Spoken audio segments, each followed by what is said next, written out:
Hey, good evening, good evening, good evening. Kia ora to you. Welcome one and all, and good evening, Chewy.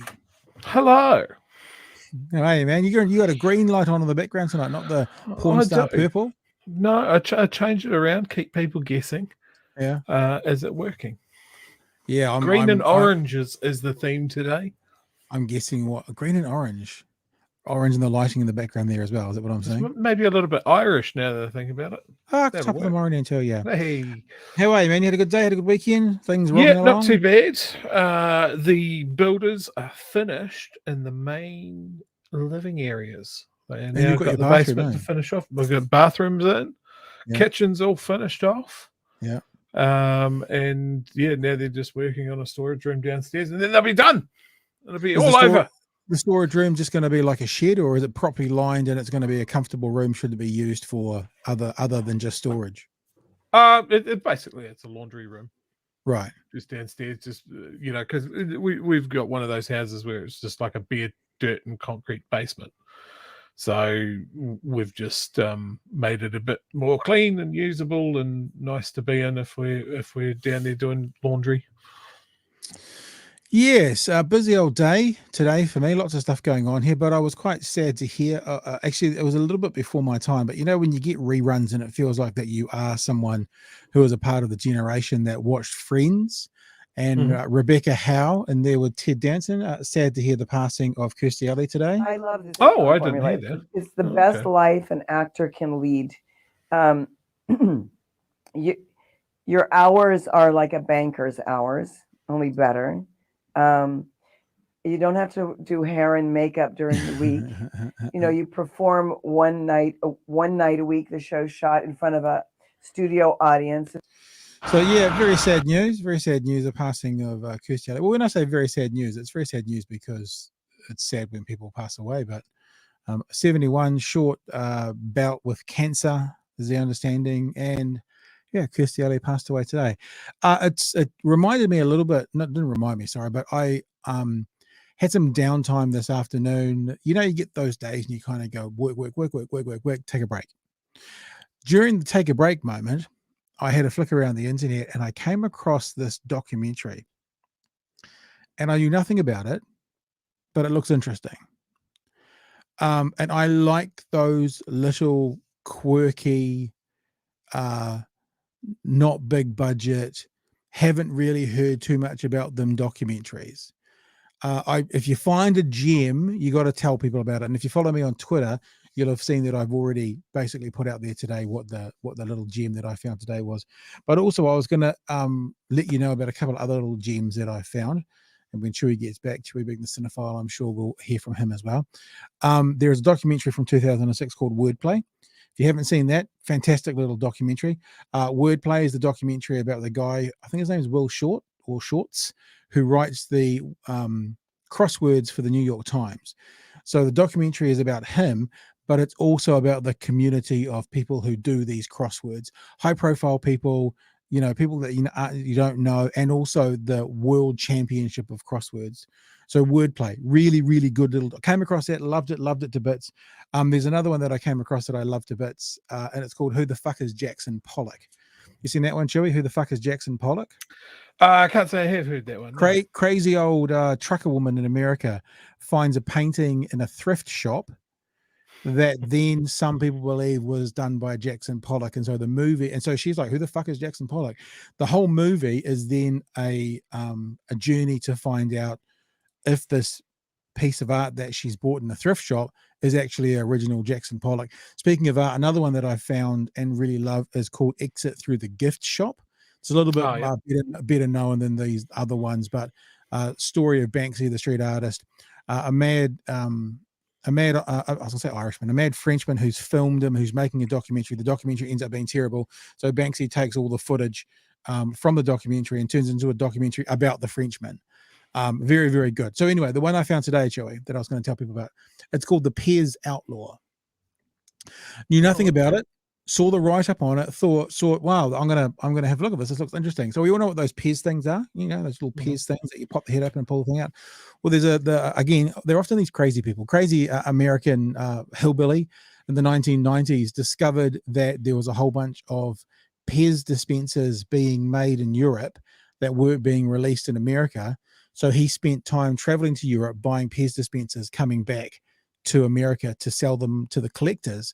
Now, the reality is it was a crime what he was doing, because Pez USA has the rights to it, and he was bringing back non-affiliated, product. And also, if you're bringing back 2,000 Pez dispensers, it's not for personal use. It's an import. It's a business.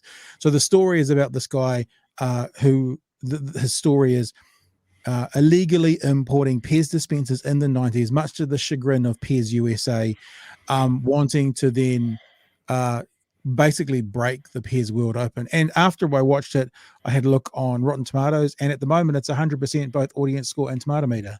So it's not often that you get any kind of cinematic release that both the official sort of reviewers and the audience seem to love. But if you're looking for a quirky little documentary that you'll really enjoy, The Pez Outlaw is one that I would highly suggest. And I said to you beforehand, Chewy, if you had any, you might want to. You didn't mention that you were going to bring up some quite light-hearted, fun little documentaries that you've watched. Yeah. Because I immediately went, oh, what's a documentary they've seen that I've really, really enjoyed? And it is the exact opposite of what you've just brought up. Okay. So the one that I watched just because it popped up on Netflix one time a couple of years ago was about a chap called Don McCullen, and that's the name of the documentary. It's just called McCullen. He's often credited as the greatest living war photographer, and is cited as being the basically the modern imprint of the war journalist, the war correspondent, and it's about his life from growing up in England and becoming keen on photography, and then just basically going, I'm going to go and take photos of war, and just taking off and doing it. And basically the amazing imagery that he got, the coverage of some conflicts that weren't getting a lot of mainstream coverage until his photographs hit the papers. Biafra, all the sort of African conflicts and Middle Eastern and all of that sort of stuff. Really, really, really grim. Very, very, very interesting, but very, very grim. Wow. And I did go and see David Farrier's one, Mr. Organ. Because that's one that I was thinking that I haven't seen that yet, but I was like, I wonder for me if that's going to be one of those little gems, low budget. So tell me. One, eh? So deeply, deeply weird. Yeah. I love the way it was put together, and I love the fact that it is very much David Farrier's thing, right? Of finding a kooky wee story and then just writing it to like till it dies. It's very, very strange, but it provoked quite a discussion between Claire and I, because, and I don't know if he meant to put it together this way and that sort of thing, but clearly this Mr. Organ guy is an absolute nutter, very, very weird guy. Right. We were talking about, manipulative people, narcissists, people that just really dig into someone and just become like a tick, like a little parasite, and that's definitely what he is. But then the flip side of that is David Farrier does some weird shit in that film that is just like, oh, I don't know if I would have done that, my dude. Like he just goes, I've got to find out more about this person, so I'm going to run down his family and I'm just going to turn up on their doorsteps and stuff like that. And it's just like, oh, okay, man. Well, this guy's a nutter, but you're definitely poking the bear. So I don't think David Farrier is like, oh, I'm just asking questions and all of this is none of my fault. I think he definitely brought some of that to his doorstep. But that has prompted me. I've never watched it, but I'm going to. His previous documentary, Tickled. Oh, you haven't seen that? I've seen that. It's really interesting. Yeah, so I haven't seen that. So I'm going to track it down and watch it probably sometime over the next week. Peter suggests another one on Netflix that I've seen popping around. Pepsi, Where's My Jet? Pretty good, I thought, on Netflix. Yes. I haven't seen that yet, but yeah, that's on my list. I know the backstory behind it. It's on my to-watch list. And Stephen has suggested definitely check out How to Draw a Bunny. Crazy. Find it on YouTube. Oh, wow, Chewy. I'm super keen on Don McLaughlin, though. Thanks. McCullen. There you go. McCullen. It's just called McCullen. Yeah, very interesting. I thought, as we kind of get into a show here, I want to share some of the stuff we're about and what we do, and that was something that was before we get into the depressing headlines of a Labour Party in shambles. Well, I guess it's only depressing for some people, depressing for them certainly, about the Labour Party in shambles. Anything else you want to wrap up with before we move into the news of the day, so to speak? No. Let's crack on. So let's have a look at what happened today. Obviously, the House was sitting today, so there was some vicious and violent attacks, my words, on the Labour Party for their U-turn when it comes to Three Waters. Let's have a look at a bit of a media scrum that the Prime Minister got into with Barry Soper. When you had the discussion in caucus, did you believe it was going to be 75%? And did you believe the amendment would be 75% when it went to the House, that it wouldn't succeed if that was the case? As I've always said, caucus discussions, as a general rule of thumb, we don't discuss publicly. But I have talked about the fact that entrenchment is generally understood to mean that you have to have 75% to put it in place and then 75% to remove it. But Barry, the most important thing here is that we're going to put it right. But yeah. You did think that the amendment would be 75%. As I've said a couple of things. First of all, the actual amendment itself wasn't released till later that day. Entrenchment is generally understood to be 75%. Otherwise, I'm going to stick to that principle of making sure. Did you know about the amendment? Otherwise, I'm going to stick. Did you know about the amendment? I'm going to finish my sentence. First of all, otherwise, I'm going to stick to the general principle of not getting into the detail. I have also said that I did not see the individual amendment. Again, though, we're taking this as a team. We voted for it as a team. We're fixing it as a team. What does it say for your minister? What does it say for your minister? Again, we are fixing it as a team. So there is some criticism today of Nanaia Mahuta. There is some, and I think we're going to have a look at the TV3, the News Hub story as well. There is some criticism today saying Nanaia Mahuta didn't inform her cabinet members about this amendment. But the Prime Minister is, I think you'd probably say, is playing a bit of a straight bat and saying we're fixing it as a team. We're fixing it as a team. I don't get the line of questioning. I don't think it really matters when they're rolling it back anyway. We fucked up, so we're going to fix it. It's such a non-story for me, and I get the feeling that these reporters really want to run it down because it's the big story, but there's nothing there. I do think that the Prime Minister, probably the Labour Party themselves, aren't doing themselves any favours at the moment because they're all saying literally exactly the same thing. It's very obvious they've been given the script to say. We did this yesterday when we read out Christopher Hipkins' comments, and then we played the Prime Minister's comments, and then the Prime Minister's comments. Yeah, sort of. So that's why I don't know if you heard, but Barry Soper echoed what she was saying before she said it because she said it like, I don't know, 10 times in the last 24 hours. I don't disagree with you in general and in principle, but what I always do, Chew, is I'll take a step back and say, if it was the National Party doing this on one of their U-turns, because this is an important part, remember, National's been criticised for all these U-turns. Labour does one, and is it at the same level? It's obviously more significant because National can't make policy, Labour can, so it has more real-world ramifications.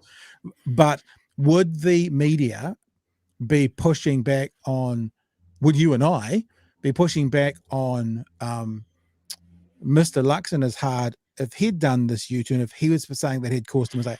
I think we would. I think we would be saying, how did this mistake happen? And I agree with you about the principle of they've admitted they've made a culprit and they're fixing it. But I also know that if you're going to say to one party, you need to explain in full, then the government, the party that maybe one supports, if you're watching and you support Labor, they need to explain in full. I think that's pretty fair. Yeah, I think that's fair. Like, if I was to be uncharitable, though, Pat, and you know I'm not uncharitable. Yeah. You can do the same thing with National, because before you'd had the chance to question them about their first U-turn, they're already executing another U-turn. But that means they go back in the same direction. You can't get a line of headlines going.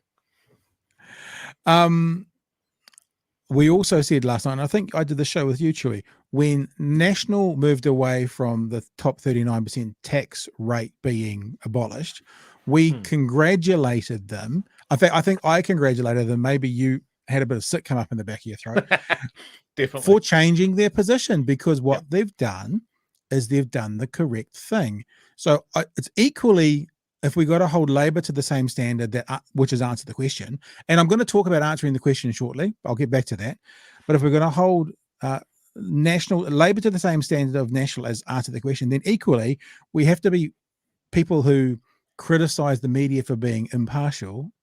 Also need to understand that we also congratulated National when they moved away from the 39% tax threshold, getting rid of it, because they did a U-turn that moved away from it. And we've said this before, when a group does a U-turn, you think, because the analogy is driving a car, if you're driving in the wrong direction and you do a U-turn, typically you're going in the right direction. So National did it and we say congratulations. Labor's done it and we'll say congratulations.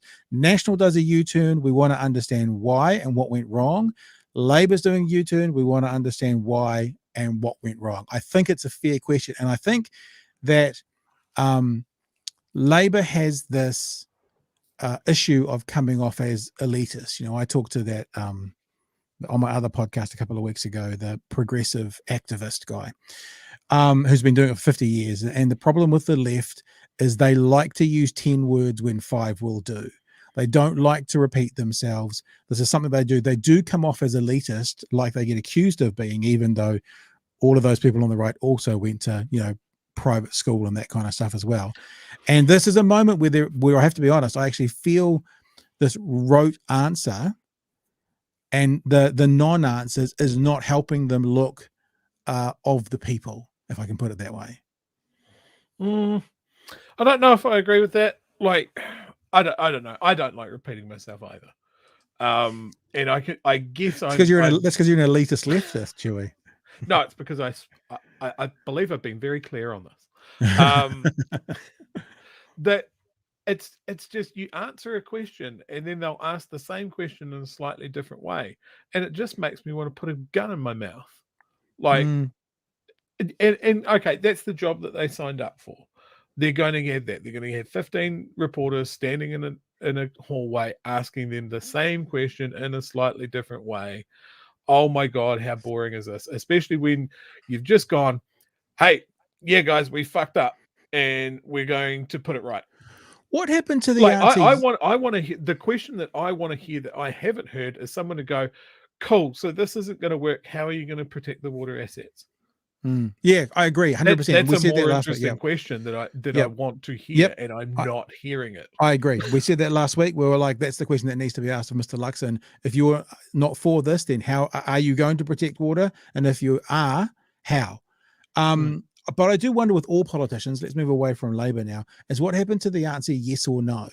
When Barry Soper says, did you think that you were voting for a 75% threshold? If she didn't, she could have just said no, I didn't. But that answer didn't come. And I wonder, let's forget Labor National now, but politics and politicians in general do tend to use 10 words when one sometimes will do. She could have said no, I was voting for it at 60%. No, that's a really good point. I think, do you think politicians these days have a almost innate fear of yes or no? Because it's such a closed loop. Let's be fair and play it again and just see if this question could have received a yes or a no. Maybe I'm wrong in this instance. Let's just have one listen quickly. Going to be 75%, and yeah. When you had the discussion in caucus, did you believe it was going to be 75%, and did you believe the amendment would be 75%? That's a closed-ended question. That could have been a no. And the response does look. The response is basically not. We don't talk about what happens in cabinet, which is probably fair and probably accurate and probably true. But it does sound like you're avoiding the question. It may or may not be. I don't know. But this is the perception of it. I'm thinking as well. And the reason that I so often criticize the left is because this is where I sit, and I want them to do better. And I'm like, I think that sometimes we look at what's happening, and I think about what's happening next year at the election, and I want the left to do better. That's where my ideologies and my sort of beliefs typically sit. And I think the answer no would have been perfectly okay there, because she basically got to that after being asked 3 times. So why didn't she just say no the first time? What's happening to the PR and the media training of these people? I do love an answer that just hangs there for a while. And when you've got Jacinda there, who's quite known for her expansive answers, she's got a ton of media experience and she's very, very good at it. But sometimes I just wish it would be an answer like yes. Yeah. Did you think you were voting for a 75% threshold? Leave the space there. And then the reporter's expecting a huge spiel out of it. Sometimes it can, that's exactly what you're saying. It's just like, yes. Let's have a look, because they got pretty much, I don't know what the word for it is, in a ruck where you get done over at the bottom of a ruck. They got pretty much hammered in the House today. I don't know if it's rightfully so, but it certainly was expected to happen. Let's have a little bit of a look at the News Hub report on what happened in the House today. Clean up on aisle 3 Waters. A mistake was made and we're fixing it. Parliament voted to entrench public ownership of water assets in the 3 Waters legislation. Entrenchment usually requires a supermajority, 75% of MPs. This was passed with just 60%, redefining entrenchment. Well, it was a dangerous precedent in terms of our democracy. Entrenchment is usually only used for matters of electoral importance like voting. Multiple things that contribute to mistakes being made, and as far as I've ascertained, that is what's happened in this case. Today we have the grovelling back down, but the stain on our democracy, the damage to our constitution. Yeah, what damage? There was an idea that they've backed away from. Nothing's been changed in law. So what damage to the Constitution has there been? Like literally nothing. Will remain. Multiple people knew or should have known about the 60% threshold. The minister in charge of the bill, along with at least 6 Labour members of the committee that considered it, but the message didn't get through. I was not aware that we were going to vote in favour of a 60% entrenchment clause. National questioning what on earth happened. Why was it that the minister did not recognise that this was a mistake? So what exactly occurred to lead to this screw-up? No one will say who told who, what or how it happened. Not the leader. Caucus discussions, as a general rule of thumb, we don't discuss publicly. Not the leader of the House. I'm not going to comment on caucus conversations. Not the whip who cast the vote. The issue was discussed at caucus, and I'm really happy that I absolutely cast my vote in accordance with the wishes of caucus. Not the minister in charge of the bill. You personally, did you inform your caucus about 60%? The conversations in caucus remain in caucus. I understand you didn't. So this is my question around this is, and this will be a historical thing. I either need to do the research or we'll either need to keep our eyes open.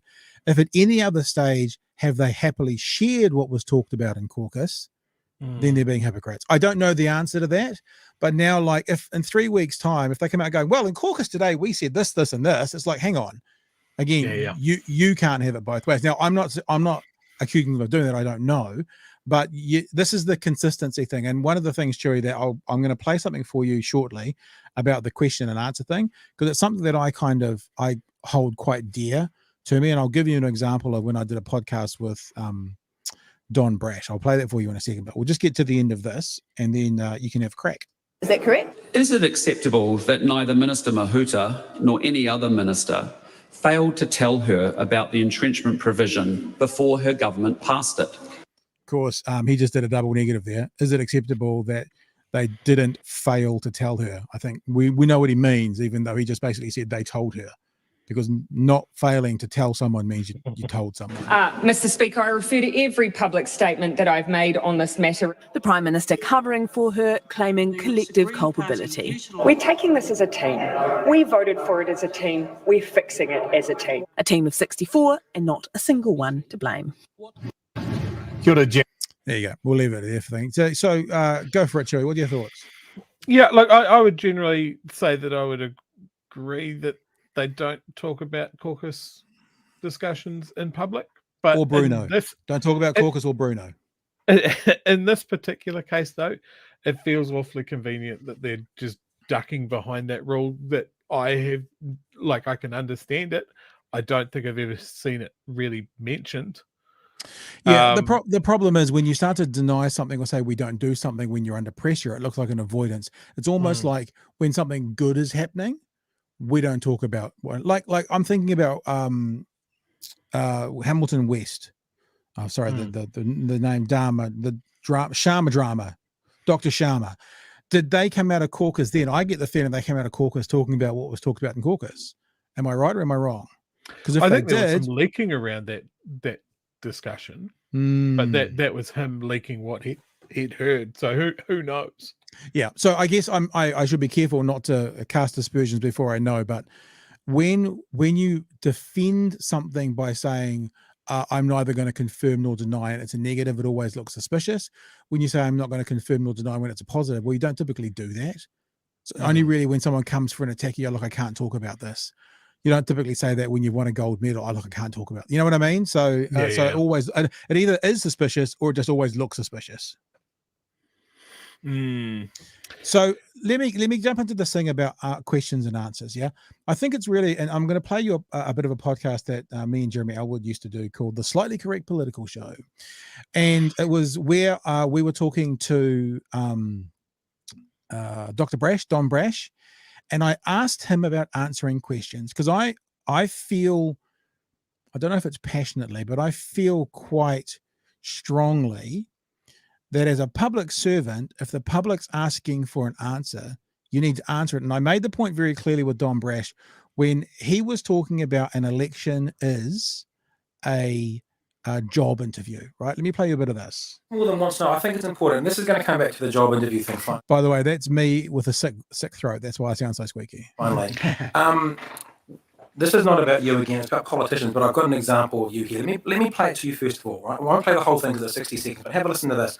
This is from a 2005 campaign. Would you have sent troops to Iraq? I say this is a diversionary tactic by Helen Clark. It's not relevant. But would you have sent troops to Iraq? The issue right now, today, is about Labor's wasting hundreds of millions of dollars of taxpayers' money. My question was, would you have sent troops to Iraq if you were the Prime Minister? So that goes on for another 47 seconds. We don't need to go through the whole thing. But the question that I want to know is, in a job interview situation, I want to know the answer to that question. New Zealand wants to know the answer to that question.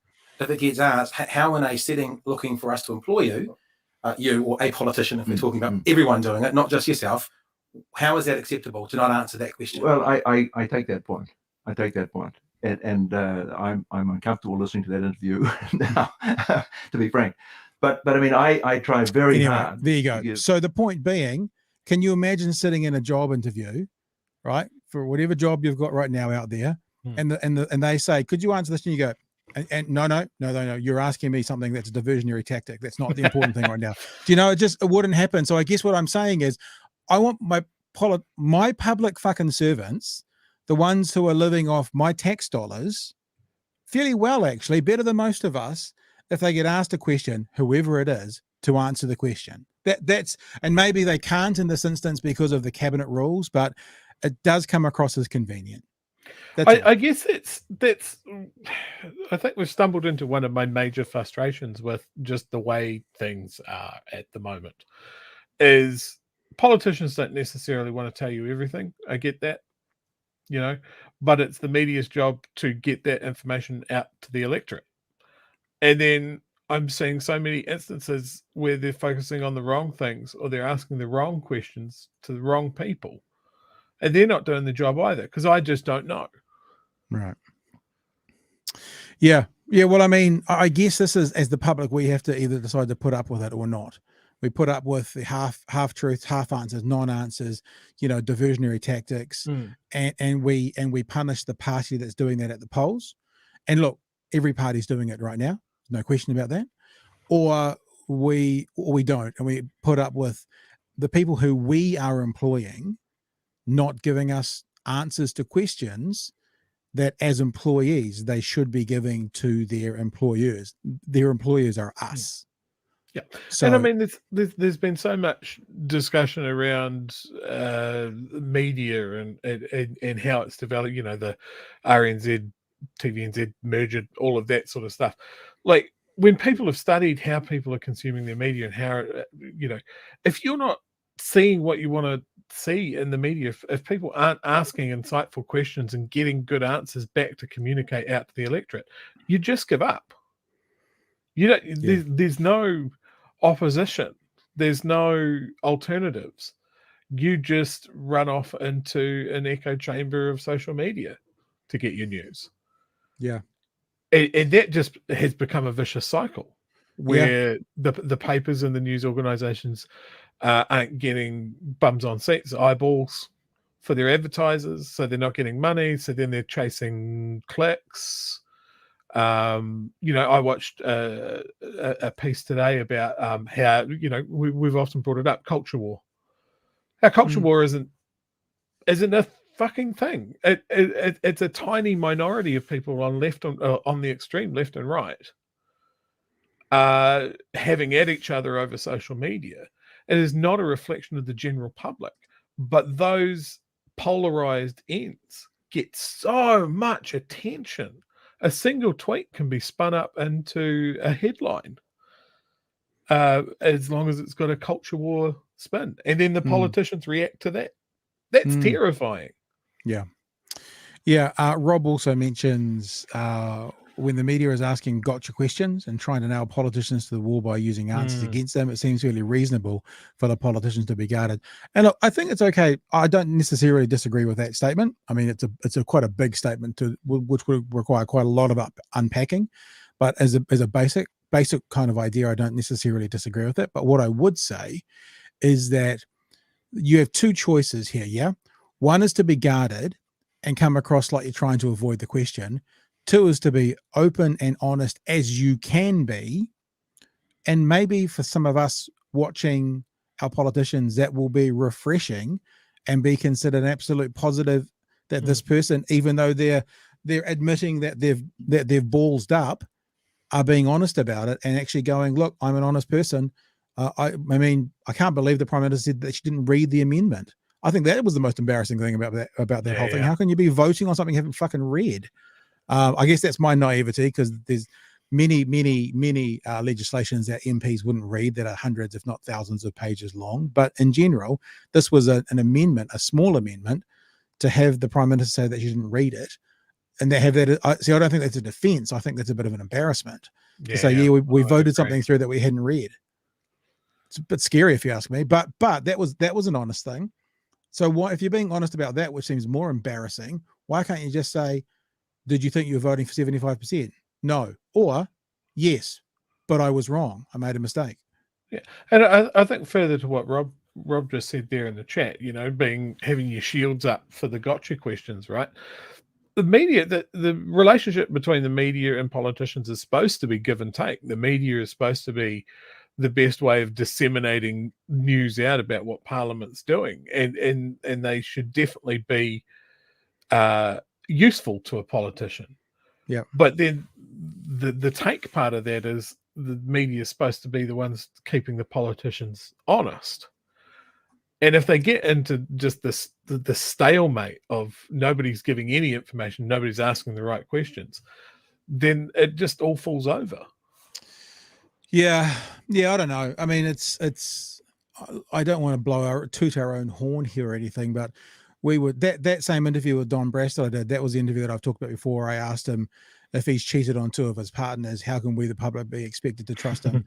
If the people who are closest to him can't trust him, how can we, the public? And his response to that was, I think that's a perfectly valid question, and you guys will have to decide that as the voting public. You know, but I mean, where you haven't heard that before, which means actually his response was perfectly an acceptable response. And that's what I'm saying, asking real questions and getting real responses, I think, is actually ultimately what we would like to be able to do. And I hope, you know, we're continuing this on next year, hopefully. I mean, I think that's the plan. That leading up to the election, we will have the opportunity to get some of these people in And I look, I'm not trying to be, Billy Big Balls here and say, yeah, we'll get the real answers, but we don't have to kowtow to any interest groups or lobby groups or access or anything, because we don't have any access. But hopefully, if you guys keep telling people about us, we'll be big enough next year that they'll have to come and see us, and then we'll get a chance to ask them some real questions and go, look, just answer the fucking question. I mean, why is it so difficult to say yes or no? And I would. No, but I would say that to a politician. I just say, look, why is yes or no so difficult? And what, asking that, they might then go, well, it's so difficult for these reasons. And that might actually explain why it's not so easy as I think to answer yes or no. It's one of just quietly, that's just between you, me, and the lamppost. There's one of the things that infuriates me about old shit onion is that he's able to get legitimate fucking politicians on his dumpster fire of a show. Yeah, well, you mean Seymour? David Seymour goes on. Right wingers go on. Yeah, let's get David Seymour on. Speaking of dumpster fires, speaking of places that dumpster fires, the courts today were hearing about baby Will's later situation, and I think we're going to have a quick look at that now. Let's have a look at the story about what happened today at the courts, and it appears that most sensible people would say that the parents of this baby are already putting the baby in harm's way by not allowing a blood transfusion. However, the courts actually pointed out how today, literally today, they put the baby in harm's way, going against doctors' recommendations. Let's have a listen to the story. Cheered on by a crowd of supporters, the family at the centre of a debate over whether blood from vaccinated people should be used for their baby arrived at the High Court. They can't be identified because of an automatic court order. As hundreds of protesters continued their campaign outside, indoors, Health New Zealand's lawyer said the urgency for the baby remains. This baby is in uncharted territory. Nobody actually knows the degree of harm and the permanency of the harm that will be caused to his heart. The 4-month-old has the heart condition pulmonary valve stenosis. He needs an operation to clear a severe obstruction in his valve. His only option is surgery. But while both Te Whatu Ora Health New Zealand and the baby's family want that operation, his parents don't want it carried out with blood transfusions from people who have had the COVID vaccine. God. And while vaccinated and unvaccinated New Zealanders can donate to the NZ Blood Service, the donations aren't kept separately. Just as a delay can create... Just like Chewy, like fucking brown people's blood and white people's blood is not kept separately. Just like male blood. I just don't blood. see the problem. Go down to Briscoe's and buy a new bucket. Let's get going. Create risk for this baby. It's very clear that blood... It's almost like she doesn't believe it herself, eh? Like it's almost like she knows the horse shit that's coming out of her mouth. Blood that's contaminated and create a risk for this baby. Today, the court heard that the baby had previously received a blood transfusion at hospital with consent from the parents. A blood transfusion was actually given to the baby, and that blood transfusion was given with the baby's mother's consent. So it is. Would you like to get in? We can Sam C to this thing, and you can stop the video. Would you like to add anything to that there, Chewy? The argument has just been resolved. Wow. That's wow. it. But they have a comeback. Would you like to hear their comeback? Oh, yes. Roll it. Curious that now such a firm position is taken now to further blood products. But the family's lawyer, Sue Gray, said it was only consented to in the case of emergency. The fact that they got away with it once doesn't mean that we should effectively play blood roulette and try it again. The family says it. So they got away with it because it was an emergency. This baby is in hospital, supposed to be 24/7. This baby is in dire need of a heart operation for a blocked artery, or no one said it as bluntly as I'm saying it right now, or the baby will die. Yet they're prepared. The parents are prepared to roll the dice, not considering this an emergency. So they took a blood transfusion when this was an emergency, which means that they don't consider this to be an emergency, or else they take a blood transfusion. It's just baffling. I'm glad Sue Gray's there. I'm glad. Because she's terrible. Here we go. Let's keep going. Has found its own unvaccinated donors who are willing to provide blood for the baby's surgery. Their lawyer said many of them have been present here outside court today. There's ample evidence that NZ Blood in the hospital can do it. It's just that they don't want to do it. But the lawyer for Health New Zealand says they don't have any information about screening of those potential unvaccinated. In other words, they don't know anything to do with the people who are out there. They haven't screened them. They'd have to take every single person in and screen them. They'd have to do all of those things. And above and beyond the precedents that is set, and I said this last week and I'll say it again, white supremacists don't want Maori blood. And it's their civil right to have only Aryan blood go into their body. It's the same argument. And that's why this is not going to happen. So this is not going to happen, in my opinion. So the parents are choosing either a tin foil hat ideology or a dead baby. That's the choice. That's the choice they're making. Donors, and there is no other option than to proceed with surgery. Lawyers for the blood service say what the family is seeking is not in the best interests of the baby. The whole point here is that the New Zealand Blood Service does not consider that it is distributing contaminated blood, and if it thought there was a serious argument that it was, of course it would not do that. As the family left court to return to hospital, they spoke to supporters waiting outside. I opened my Bible up and, I just opened the page and I looked, my eyes turned down to a scripture, and the scripture said that you guys be the voice for the voiceless. But did you hear what Liz Gunn was saying there? Did you pick up on that? I didn't catch that, no. She said, yell it, yell it. Listen again. So Liz Gunn is trying to get the father to yell what he's about to say, to put on more of a performance. You ever listen? She comes over his shoulder and she says, yell it, yell it. Have a listen. And I looked, my eyes turned down to a scripture, and the scripture said that you guys be the voice for the voiceless. But now it will be up to the judge to make a decision in the best interests of the one person who cannot speak. There's Alice joins us now. one Kia ora, really Alice. important the point baby to was come. in court again today. Was This bit. anything said about that? In court today. Yes, Mike, the child was in court until about lunchtime. Lawyers for Health New Zealand said that that was against medical advice because of the risk of any type of infection to the baby. But lawyers for the family said that it was the parents' right to make that decision. Now, as for a decision in this case, the judge has reserved that to be released at a later date, but says he is mindful of the urgency.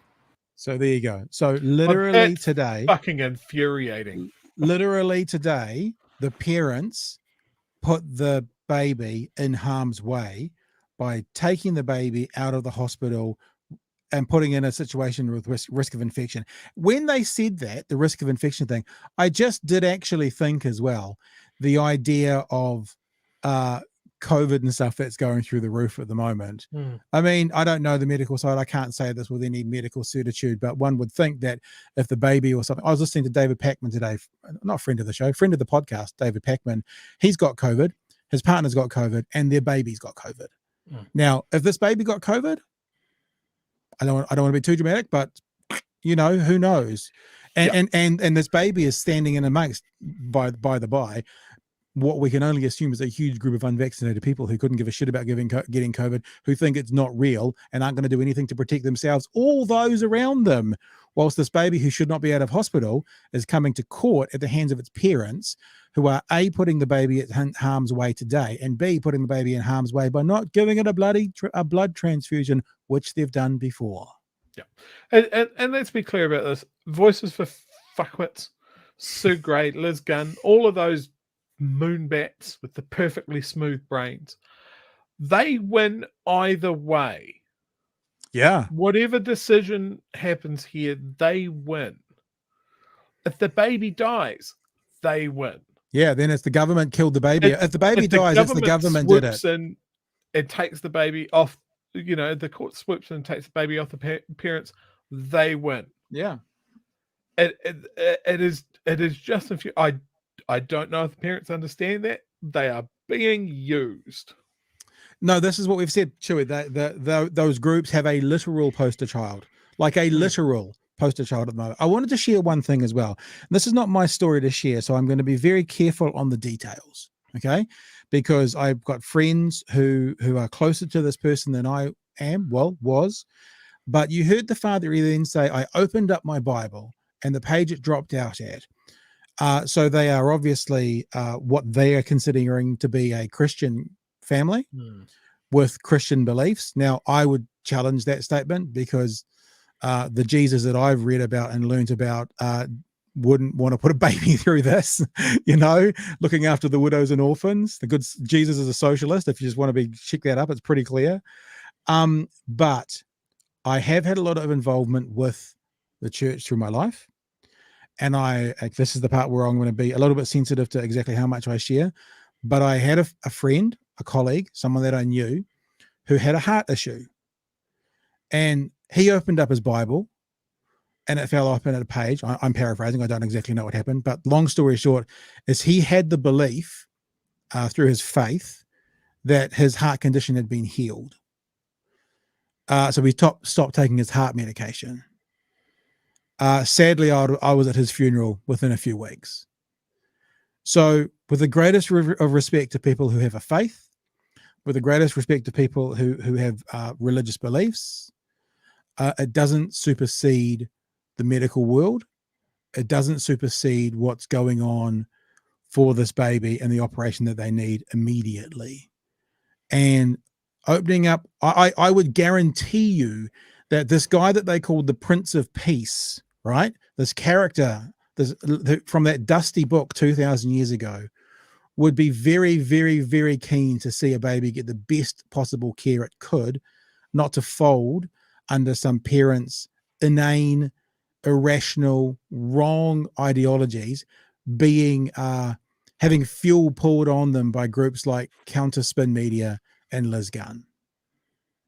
Yeah.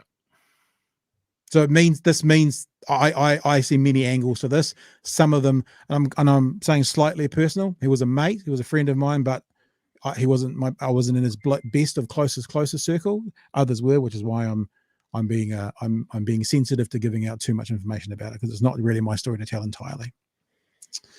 But I've seen it happen. They've opened up their Bible. They've read the words. Tomorrow their baby dies. 2 weeks from now their baby dies. The state takes control of their baby, and then what? Then their Bible's telling them that the state is the devil, and the devil has come in to take over it. It's just there's no winning in the situation, like you said, Chewy. But the one who will suffer at the hands of the whole time, as you said, is the baby. Secondarily, the parents, the ones that will gain from this. I believe there was a telethon by Counterspin Media, a 12-hour telethon. Wonder how much they creamed off the top of that. Yeah. So there's always a grift. There is always a grift with these groups. I make a comment about I'm glad that Sue Gray's involved because she's lost pretty much every action that she's ever defended, as far as I'm aware. Like the only one that I think she might have been successful with a 1080 one back in the day before she went really crazy. But but everything recently with these conspiracy groups she's lost. So hopefully that continues. Yeah. All right. Yeah. So is there anything in the chat that you want to put out there? I've been obviously ranting, so I haven't been watching it very closely, but it's been going pretty bizarre, pretty ballistic. Yeah, I've got a few that we can. Free Soul agrees with you as well. Jacinda gets the blame. No matter what happens, Jacinda will get the blame. There you go. What else? Yeah, absolutely. I do it for you. I support most protests at some level, but this is just crazy stuff trying to demand how hospitals operate, let alone the lack of care. We've got a question here from Emma whether Sue Gray is doing this pro bono. I would assume or any members of U2. I mean, maybe Pro Edge, any of them at all. No one's really pro bono. Not anymore. It's the sunglasses. Getting back to our earlier conversation, Rob here goes, my suspicion is the yes or no answer boxes a politician into a corner or into something. That's kind of my gut feeling. If you don't say yes or no, then you haven't really committed to anything. Yeah, but then you also look like someone who's trying to evade the subject matter as well. So I guess it's the shell game on some levels, or it's the quid pro quo. So is it better for me to be backed into a corner or is it better to me to look like I'm avoiding the question? I don't know if there's a real answer for that. Ponderance. Why is it we're circling back here again? There's always politicians that there's it's just common sense. I just want a straight shooter, someone who comes down and is just incredibly blunt like a normal person, that not a politician. It'd probably be a disaster. But every time we actually get someone that gets up and people are like, oh, he's just like one of us, he's just saying what we're all thinking. Unfortunately, it's someone like Trump. Yeah. So I just want, like, Jesus, imagine if Trump was saying what you were thinking. Yeah, like, oh yeah, if anyone says, oh, I like Trump, he's just saying what we're thinking, we're like, you should be in a facility. And look, Free Solar said there that the media train the politicians not to say yes or no, but so what? So the media training is shithouse. I think you're right, Joey. I think that if we had a politician who was like, yep, I wouldn't say a politician would quite say it like this, but yep, we fucked up. Nope, I didn't think it was 75%. I thought it was 60%. Yep, I was wrong. And now we're moving on. I can't be any blind. And because you know what, if you said that, when the second and third and fourth journalist asks you a 3% variant of the same question, you can just go, asked and answered, next. Asked and answered, next. Asked and answered, next. You know what I mean? I think what we're seeing there is Jacinda's version of that. Maybe, yeah, fair. Jacinda's version, you said. Fair, probably. You know, it's a pretty piss poor version. And I do enjoy that when she's like, I've said it. I've already answered this question, that sort of thing. And I hate to bring this guy up because if you say his name 3 times in a row, he'll come back. Rob Muldoon. Yeah. Rob Muldoon was a blunt man. And it was a different time, and the media was very definitely scared of him. That sort of thing. But a friendly one, and not a demon like Rob Muldoon was. Yeah. All right. Hey, we had a big chat, and I think you said you had the last night show on in the background, eh, Chewy? Because we had a big chat about. Well, I'll ask you first of all before we get to the apology today. The Willie Jackson Q&A conversation. You know, any thoughts around that before we jump into the wrap up of it today? Because there was more information out about it. Yeah, correct me if I'm wrong. Willie Jackson has a background in talkback as well, doesn't he? Yes. Yeah. So work for Radio Live with John Tamahiri. So you could say that he's someone that likes an argument. You don't put him in an interview situation ever again, because he's a minister of broadcasting. Yeah, I know, it's unfortunate. So I'm not saying it's perfect, but the dude can get rattled, and that's not great. Very definitely got under his skin in that interview. I know. Speaking of his broadcasting, okay, I didn't talk about this last night, right? But obviously, my background in broadcasting, I know lots of people in that world. There was numerous cases I've been told of by people who produced that show, where maybe JT as well, but certainly Willie. So their show went from, I think it was midday till 4 or something, wouldn't be there at 5 to midday.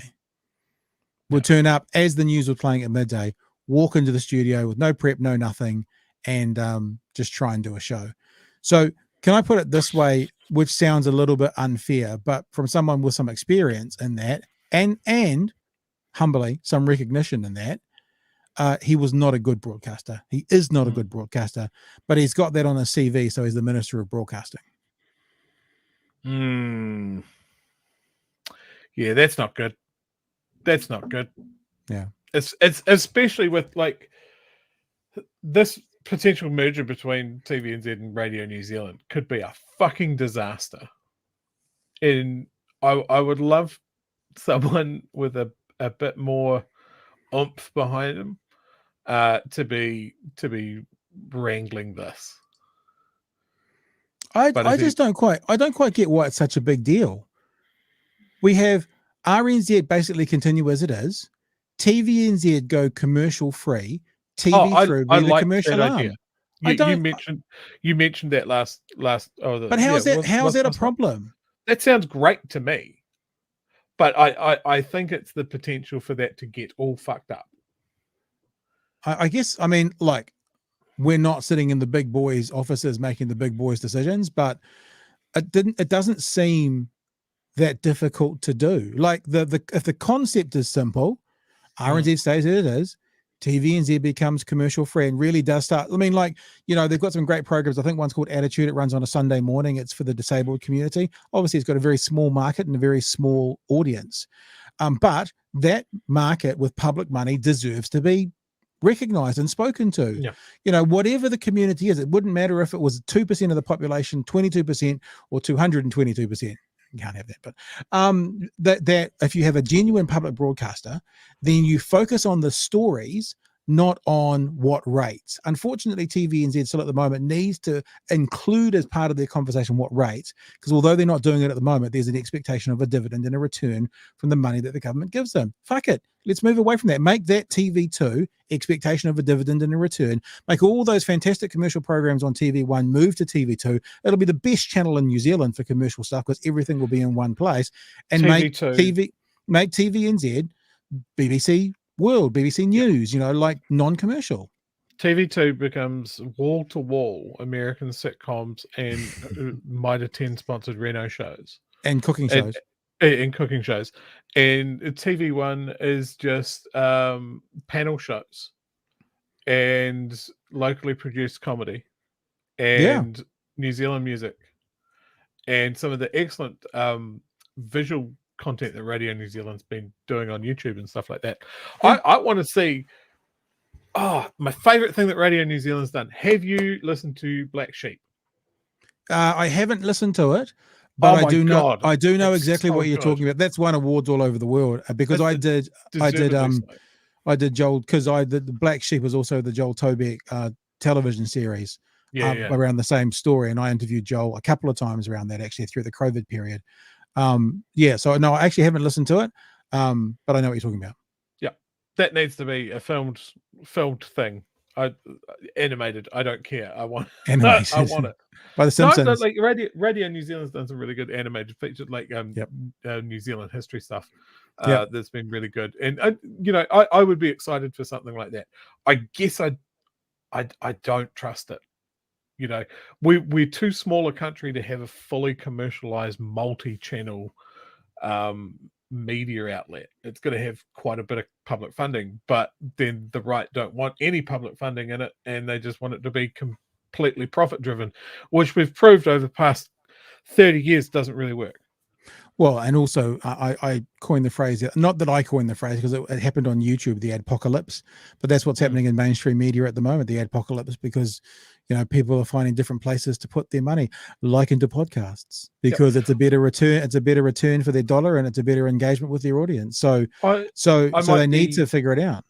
I might be massively misquoting the statistic because I just saw the article in passing, but it was like a study of New Zealand demographics to see when the last time they watched a TV program was, or the last time they remember listening to a radio show. And I think they were looking at the demographic under 25, and an enormous percentage of them couldn't recall ever watching a TV show or recalling what they watched. Like, if they're going to do it, it's one of those things is that they've got to look at re-engaging that part of the population. If TVNZ is going to become a public interest thing, then it has to appeal to get people watching it.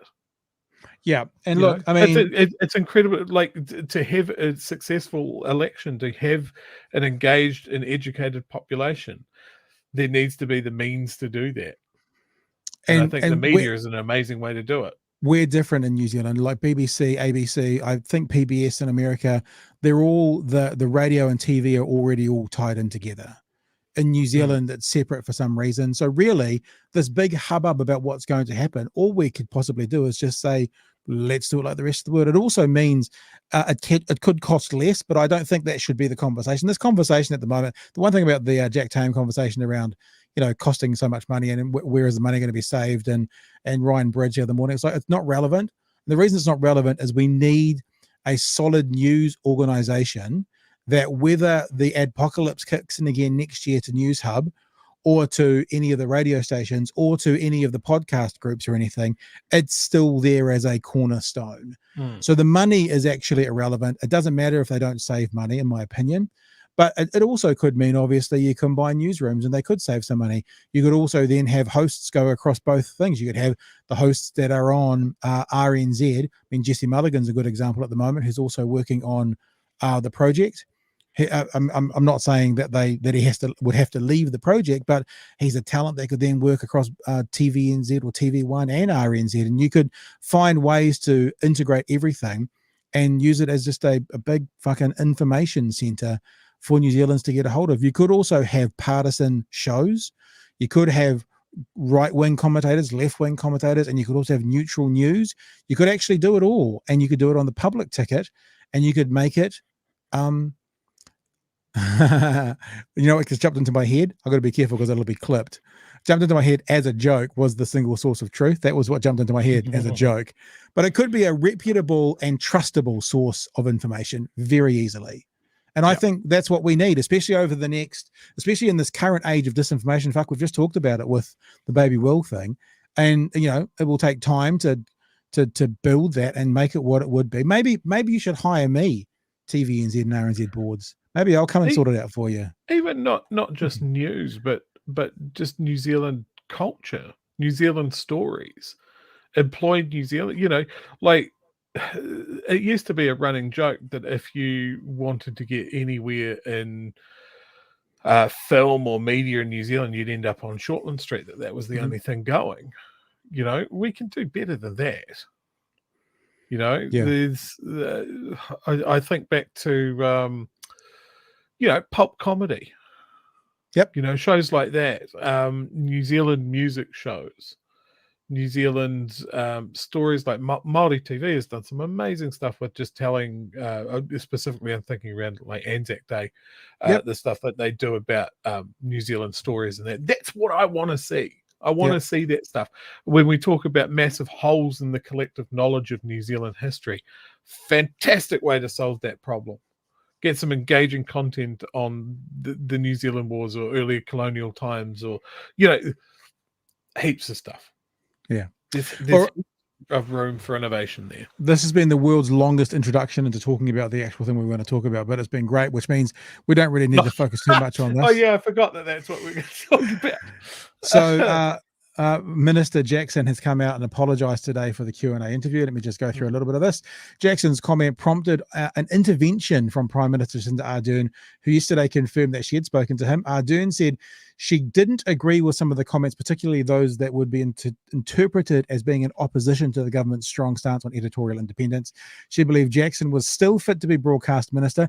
Interesting here, actually, because we're talking about Nanaia Mahuta, and there's now questions around Nanaia Mahuta, and people are questioning Willie Jackson. And someone in the chat said it's gone back. I'm not sure quite where it was, but someone in the chat said cabinet shuffle next week.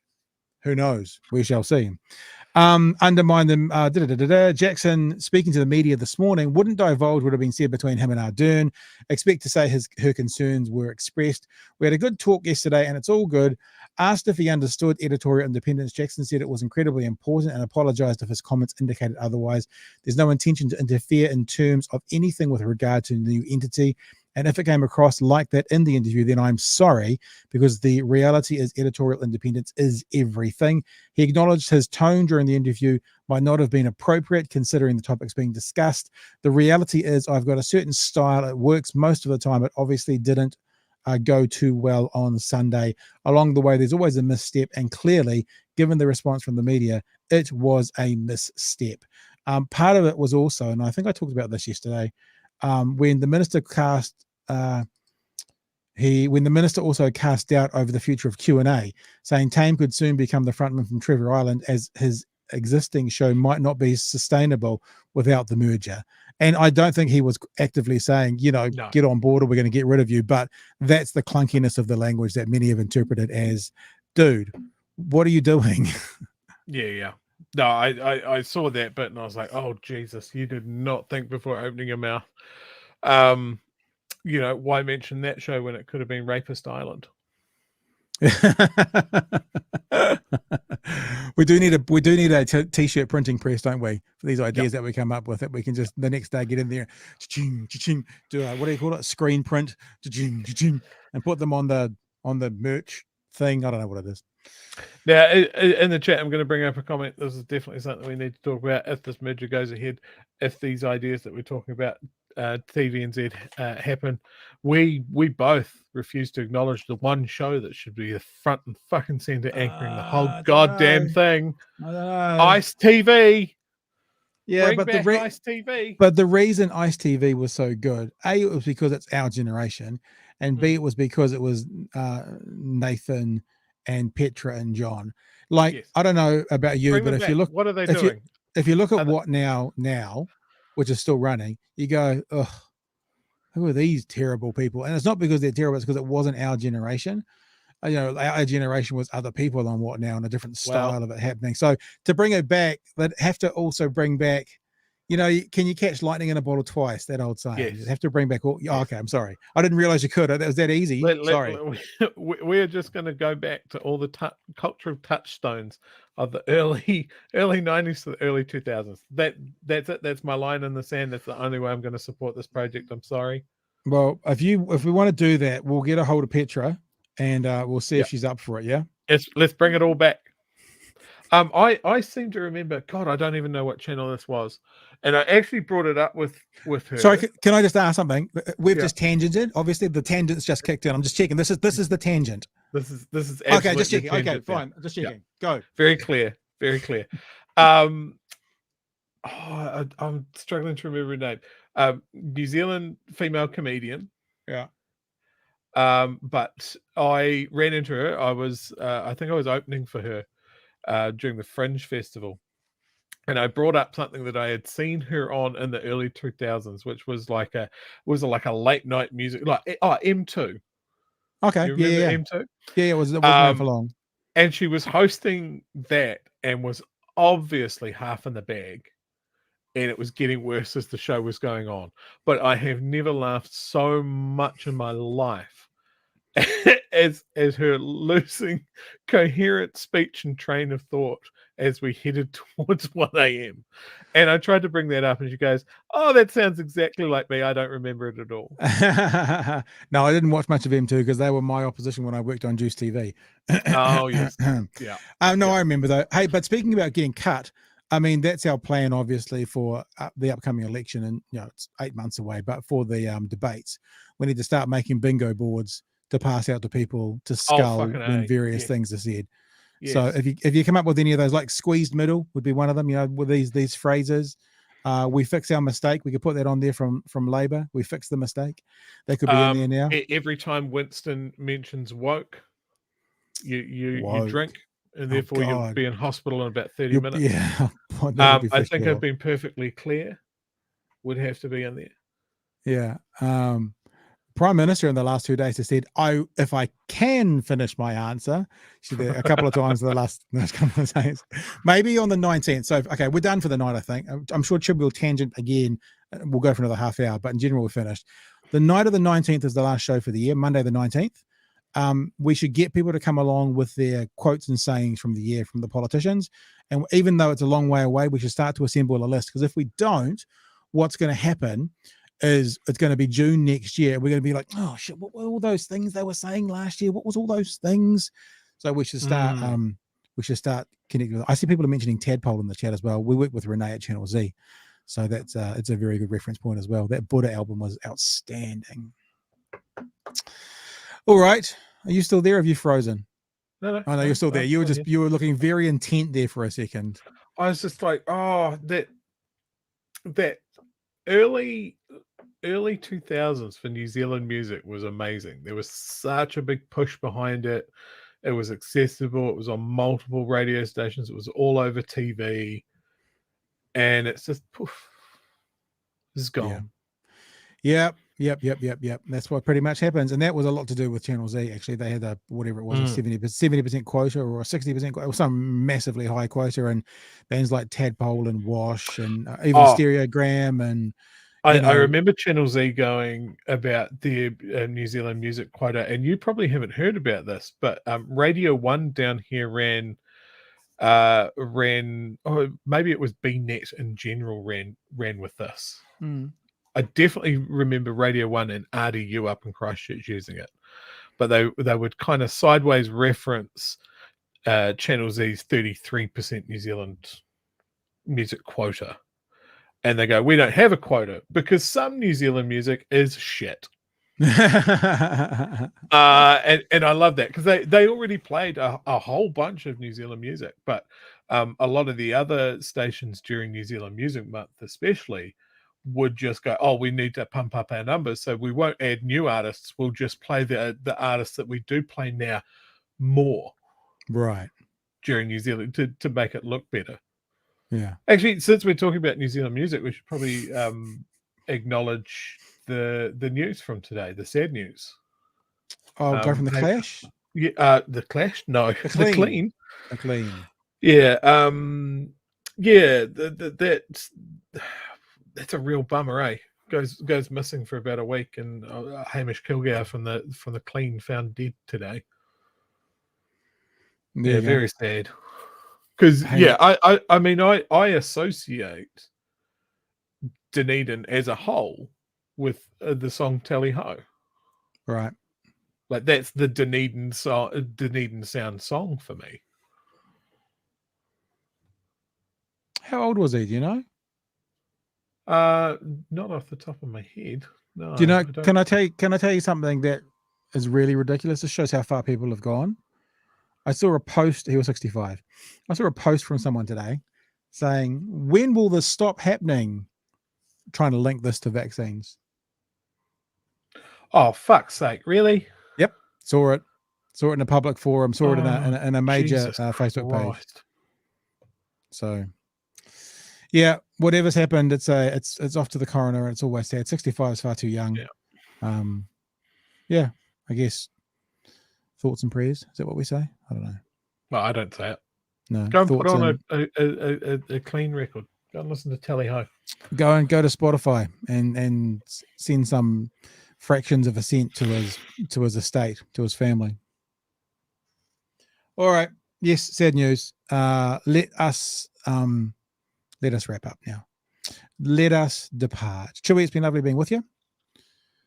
You right, Thanks, dog? buddy. Dog. And good to chat. Thank you everyone for being with us today. Really appreciate the eyes and ears.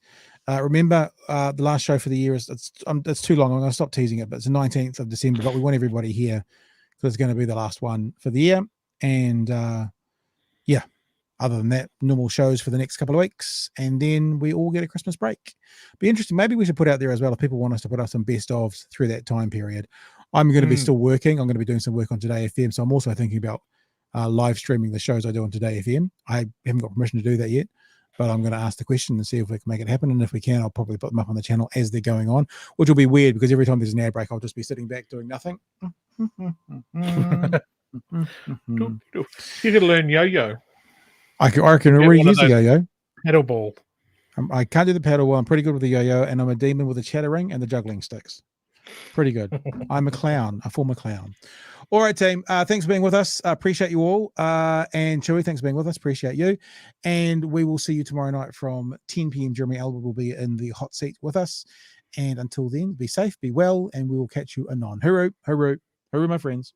Cheers all.